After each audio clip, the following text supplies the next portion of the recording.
to you all. Today we are discussing the second topic in the same chapter, the sectors of Indian economy. In our previous class, we studied about the different types of economical sectors. Economical sectors are divided into three: primary, secondary and tertiary sector. Now we are discussing about the importance of these sectors in the development of a country. Or we can say that development of a country depends on the production comes from the sector.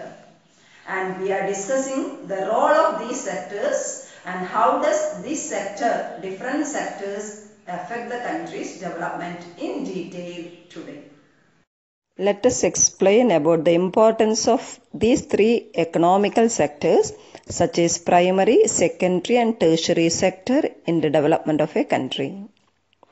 As we have discussed, the various production activities in the primary, secondary and tertiary sector produce a very large number of goods and services. The total amount of production from these sector determines the country's development.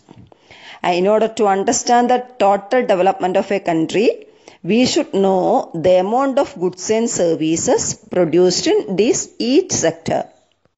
The sum of these production in this sector determine the total income of a country. That means the total income shows the amount of goods and commodities and services produced in the country. In order to measure the total income, we should know the amount of goods and services produced in this sector. At the very same time, it is very clear that it is not very easy to calculate the total products produced from these sectors. That means large number of goods are produced in different sectors in a country in a year. It is not very easy to calculate the value of all these goods.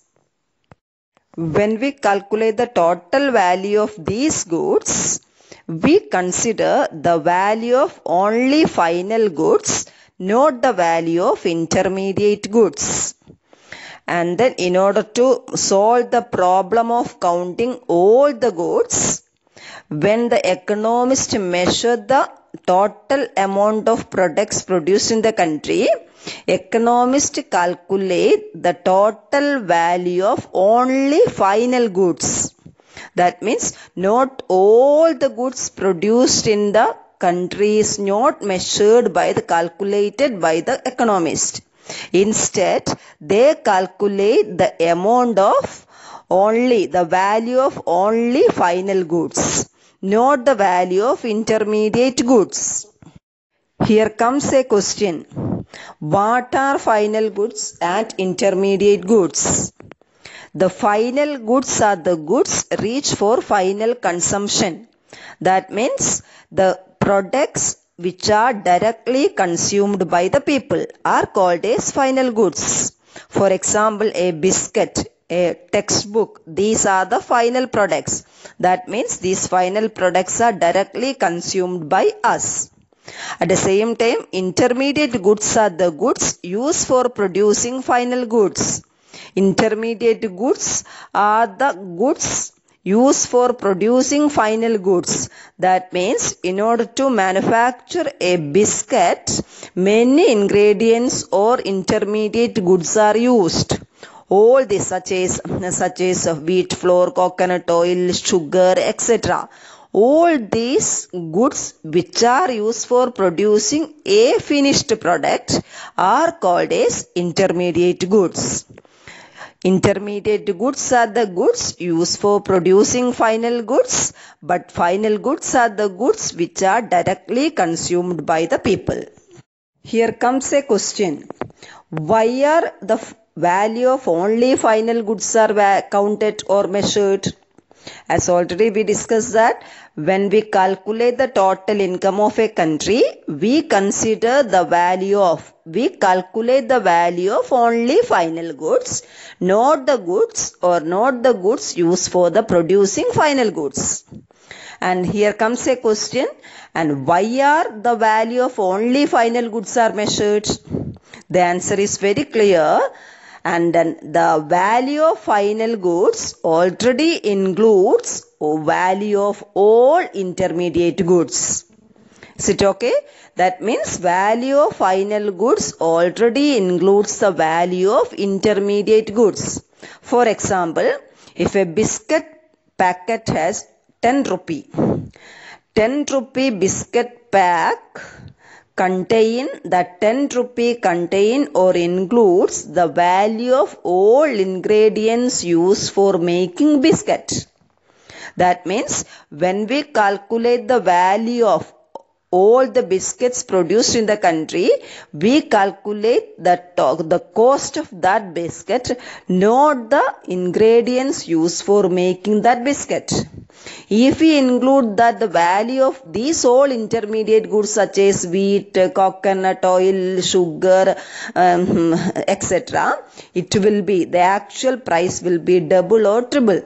That means when we calculate the total value of a good, we consider only the value of final goods, not the value of intermediate goods. The value of intermediate goods already included in the value of final goods.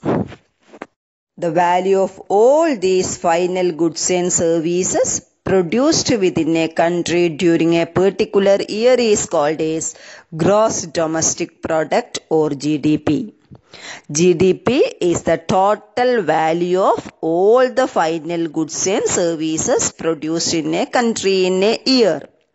If GDP of a country is very high, which shows the economic development of a country or which shows the large production produced from these three sectors. The GDP of a country or a country having higher GDP means the production comes from that, produced from that country is more. That means if we know that the total products produced from each sector, we can add up all these products or value of all these products together and we can find out the value of measure the total income of that country. This value of all the final goods and services produced in a country is called as GDP or gross domestic product.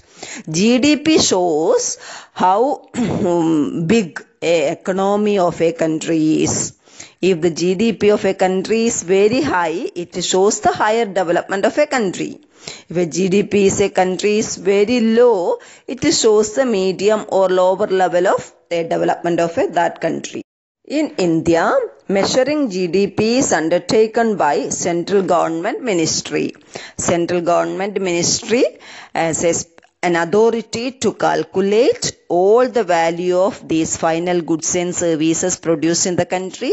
They measure the value of all these goods and calculate the total income of a country or GDP of a country. Yes, children, now we are winding up this session. You read your textbook, make it clear and prepare for the test. Study well. Thank you.